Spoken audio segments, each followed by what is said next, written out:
the gas machine. Simon, back down to you for some thoughts.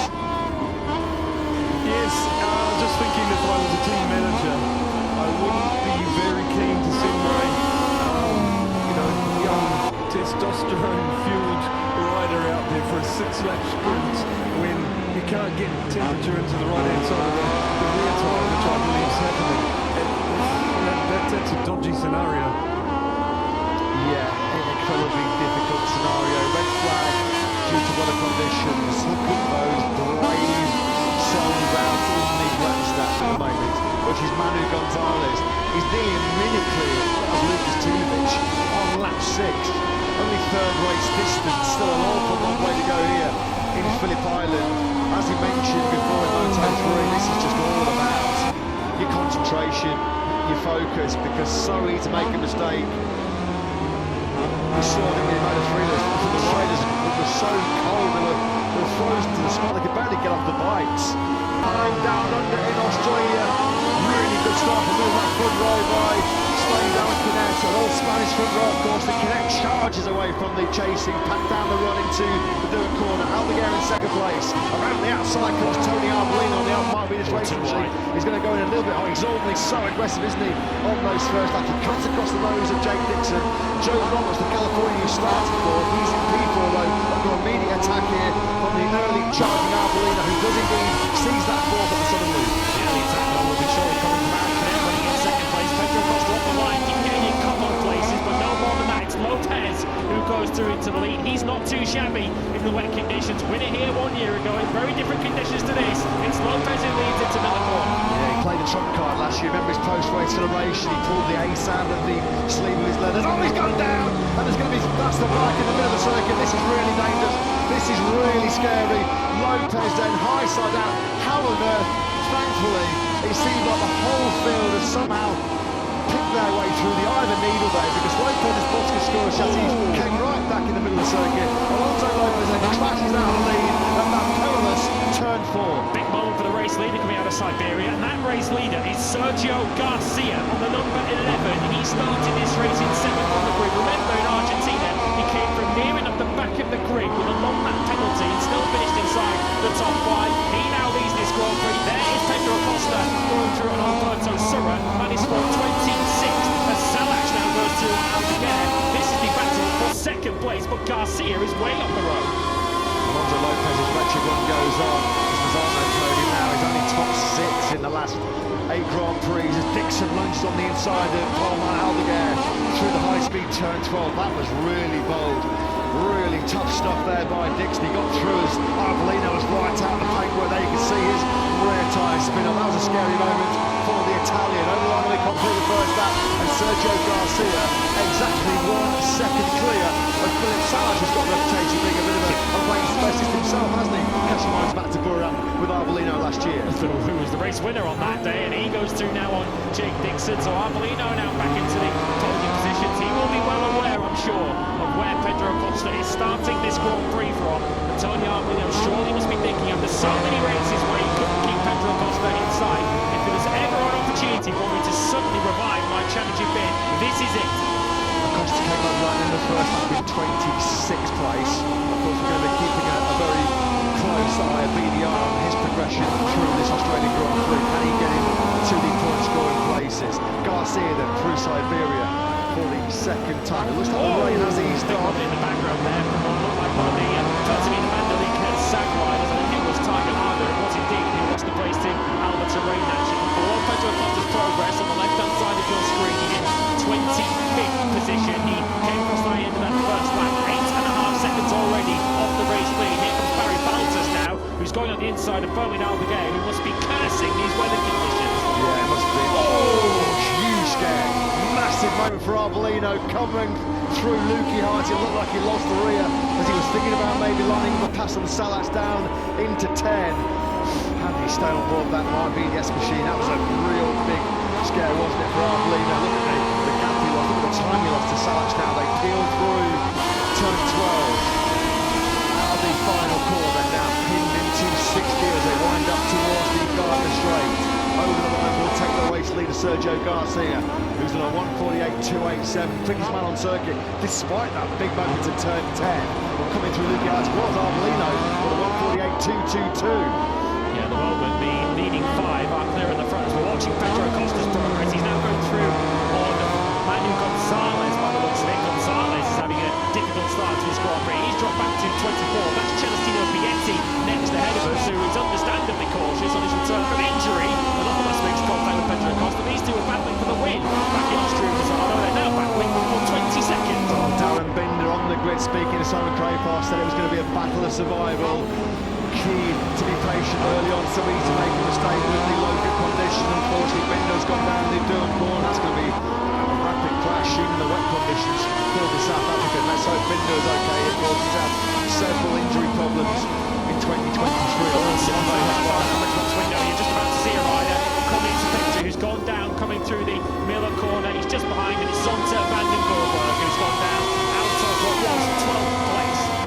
There's Acosta now making light work of Aldeguer through Siberia. He runs a little bit wide though. It's been a horrendous weekend for Japanese star Aldeguer, hasn't he? He's just been nowhere. Best session of his weekend was Friday afternoon when he was in a very lowly 15th place. He's missed points in 2 of the last 3 Grand Prix as well as Aldeguer. Justin Anderson has taken the very Grand Prix Moto2 last year in the dry race. His teammates out as well. Bounces out too now. Back to Aldeguer then. Drops down the hill into turn 10. There is another frustrating walkaway. We've seen that a few times, haven't we, already in these rain conditions, and a massive king of the gravel as well. That just shows how frustrated David Malthus is feeling, and opportunity's gone back in because he's running in a strong 6th place. That was a nasty one.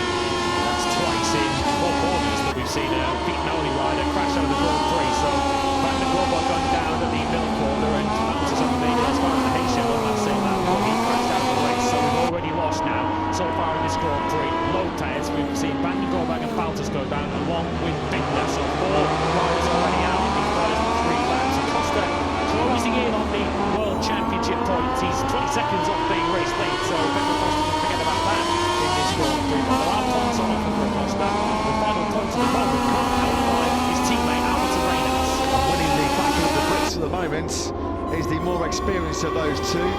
Sam Rosen, 22 by the book, desperate for at least one more taste of post-race Prosecco in Moto2 as he winds down towards an assault on World Superbikes next year, moving over with the Belgian squad and staying in Moto2 next season with Arbolino and Phillip Island. But Lowe's on that lap 3 got 4th place from Dixon. Pedro Acosta's next target is Rory Skinner, who will not be completely immune to conditions such as this. As the race leader has gone down, Sergio Garcia crashes. He looks like he's gone down at the H-end, and Tony Arbolino now leads this Grand Prix. Salas has gone down as well. So 2 of the top 3 riders in quick succession as the conditions really start to test the best riders in the world here. Garcia, that's a nasty one, that's a horrible one. Just the rear stepping out underneath the Spaniard. Nothing you can do about that. And right behind him, the exact same crash was Phillip Island. Sam Lowe's, I think, has gone down too long. Lowe's is dropping down the string, so we've lost 3 of our leading 5 on that same pit lap. Do you know what, race directs are going to be keeping a real close eye on this one then, because to have so many big names in this Grand Prix, so many riders at the front of this Grand Prix who have perished very, very quickly. This, I just wonder whether the competition are really just spinning out the rear tyre. There wasn't Sam over turn 10. That was, we're riding on board with Jake Dixon. It's almost like we're getting some acroplane there, aren't we, as well, down the Gardner Straight. We're looking at the overhead shot of Pedro Acosta, who at the moment's losing 23 points to your now race leader, Tony Arbolino. What a gift on that previous lap with both Salaj and Garcia going down. Dixon too. Jake Dixon's now took down. Here he is, Jake Dixon out of the Grand Prix. Another of the front runners out. We've got yellow flags now out in all sectors. You just wonder, might be a different colour flag, surely. You just wonder how much longer race direction might let this go. Is that through Stoner corner, was it?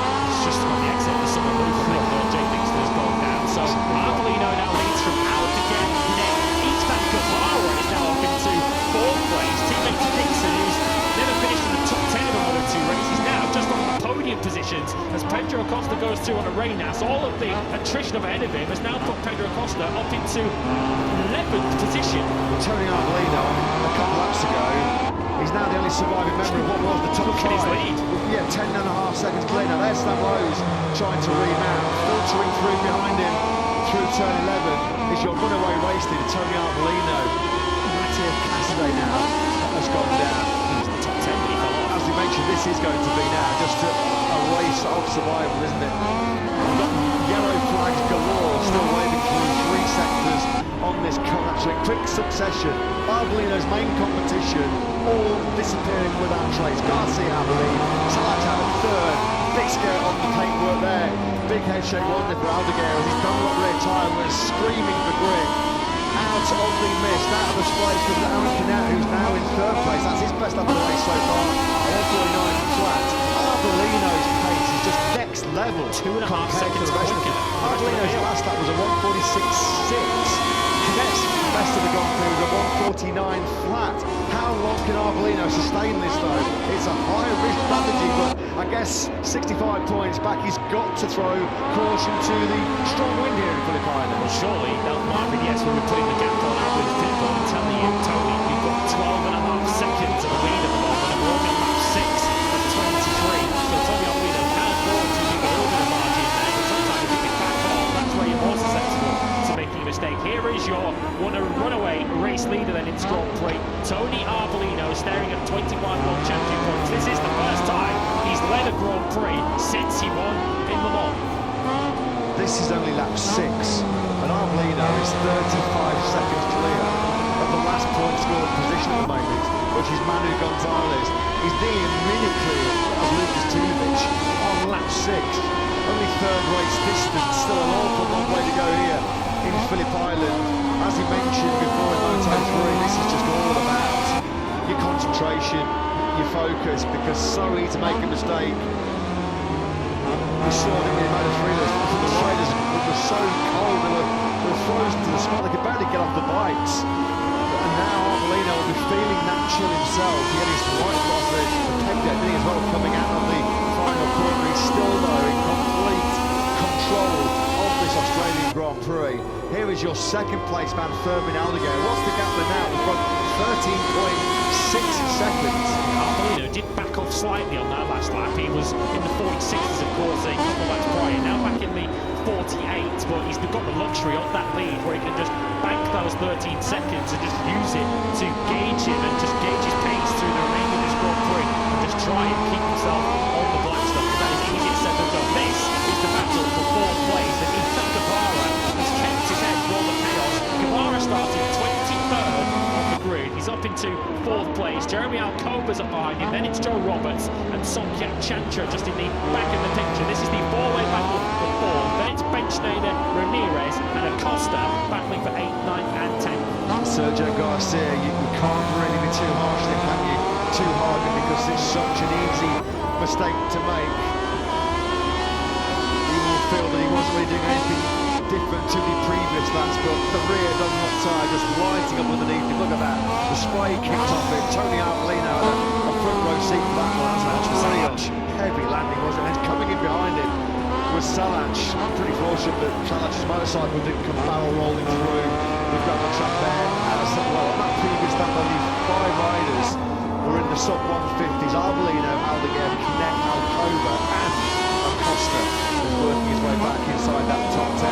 Simon, as we expected, he spoke to Jake Dixon and Darren Binder pre-race. They both told you how this was going to be arguably one of the toughest races of the season. Unfortunately, they were proved right. Both of them have crashed out. Now it's going to be a race of survival, and that's exactly how it's panning out right now. It's always easy to fall in the rain conditions like this and wind, but what I'm noticing is the majority of crashes are on the right-hand side of the tyre, by far, and I really think because of this circuit layout, means so little time on the right-hand side, that the right-hand side's going cold, and the riders that thrust it's firing them over the bars or they're going straight down. For example, Sam Lowe's crash, it was slow there, no chance of aquaplane at that speed. When he lent it over, the rear just came round, and I really think that's what's happening. Yeah, thanks to that Simon. Acosta rides around the outside of Marcos Ramirez. That was really brave, wasn't it? You've got to have some confidence and trusting yourself there to sweep around the outside of Ramirez through Durham corner. He made that look so easy. It certainly wasn't. Acosta then now making more big gains up into ninth. So Tony Arbolino's lead then is 13.6 seconds as the race leading pace is now backed off somewhat. In fact, the fastest rider of leading three last time around was Aaron Canet, who's a long way behind. Benny Gonzalez has been told to drop on position. Ben is not on positions to drop as Pedro Acosta nearly drops himself at the same point he did on the sighting back once again on the way out of the corner. It's lethal out of there. Slippery as ice, and look at the flames popping out of the back of that Triumph 765cc motor, the unlit fuel there. You can barely, with the live trackside camera, pick out Pedro Acosta as he comes through turn 8. You've got to be so careful there. There's Alonso Lopez, who was the early leader when he high-sided out at turn 4 on the very first lap. He's doing a good job there, just making sure he's not interfering with this battle at the moment, which is raging for second. Aldeguer versus Canet, they start alongside each other on the front row of the grid. Long gone, long gone into the distance is Tony Arbolino, your race leader. You start at 9:23. Arbolino's advantage got back up to 15 seconds, and full credit to the Italian. He's back in the 47s, Lewis. I mean, we know how good Arbolino is in rain conditions previously, but this is another masterclass from Tiger Tony. This is absolute domination from Tony Arbolino, but remind you, there's a long way to go in this race yet. So much could still happen in this Grand Prix. Remember, there was a 10-minute warning this morning. There's 7 riders, including Arbolino, crashed out, and Arbolino himself had that warning on the sighting lap, so he will know that those 25 points are far from secured yet. Just heard there the onboard with Canet, who's going to ride around the outside of Aldeguer into Miller corner. Is he going to make that work? Because if he does, risk and reward. Brilliant, more yellow flags and the first section. You can hear Canet coming through the sub loop. Just how hesitant, how ginger and cautious he was on the throttle. Celestino Vietti, another high-profile main then, just to come to these conditions here in Phillip Island. Look at the ponchos there, the brave fans of Siberia getting a proper whack from the wind here. Canet though up in a second place with a daring move around the outside of Aldeguer into Middlecourt. Superb from Canet. Yeah, you've got to admire the bravery from Aaron Canet, although we have to whisper quietly. He's in second place again, and that's importantly a very familiar place for Aaron Canet. He's finished there 13 times, although given how far forward Tony Arbolino is in this race, second place is the best one offer at the moment for Aaron Canet. We can see, or we'll hopefully be able to see now, what he can do with some clear time. He caught Aldeguer quite quickly, but he had much more confidence and grip when he overtook him on the way out of the start corner. So in terms of time right now, can Aaron Canet get his head down and at least break clear of the pole sitter? Full enough this morning when I came to the circuit, I was actually thinking, I wonder if it is going to be Canet's day after what happened with Johan Zarco in MotoGP yesterday, winning an absolute thriller, an epic MotoGP race with 27 laps in much better conditions. Red flag, it's been called, the red flag is out. Red flag. Lap 9 of 23, so it's certainly not in a full point scenario yet. So, Pedro Acosta then came from the back of the grid into 9th place. The red flag has been thrown. The conditions then just not conducive to safe running of the remainder of this Australian Grand Prix. The weather conditions have just got too severe.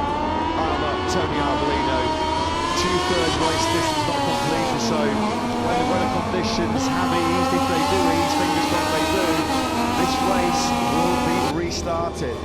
But Tony Arbolino was 15 seconds ahead. To start that lap 10 of 23 when the red flag was thrown, there were only 3 laps actually on that 10th lap. Arbolino, Canet and Aldeguer.